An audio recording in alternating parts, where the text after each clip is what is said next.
இவர் எப்போ வந்து விஜயை வந்து எதிர்க்கணும்னு முடிவு பண்ணாரோ, அதை வந்து இந்த தெலுங்கு அரசியல் ஆதிக்கவாதிகள்லாம் சிவகார்த்திகேயனை வந்துட்டு அந்த இடத்துக்கு கொண்டு வரணும்னு நினைக்கிறாங்க. அவரை வந்து வீணா வந்து ப்ரொமோட் பண்ணுறாங்க. சரிங்களா? அவங்க வந்து எப்பயுமே வந்து ஒருத்தர் அந்த இடத்துக்கு போனோன்னா, ஒருத்தர் வீழ்கிறாருன்னா, விஜயகாந்த் இல்லைன்னா 2 விஜயகாந்தை உருவாக்கிடுவாங்க. சரிங்களா? அந்த விஜயகாந்த் 2வது வர்ற 2 விஜயகாந்தும் சேர்ந்து அடுத்த அரசியலுக்கு வருவாங்க. சரிங்களா? மொத்தத்தில் எங்கேயுமே விட்டுறக்கூடாது தமிழர்களை. அதுதான் அவங்களோட குறிக்கோள்.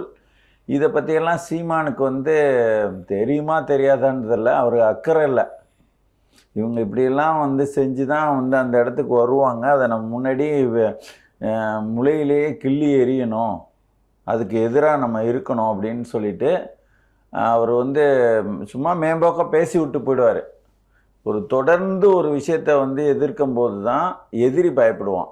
இல்லைன்னா வந்துட்டு நம்மளை வந்து களிமண் மாதிரி ஆக்கிடுவான்.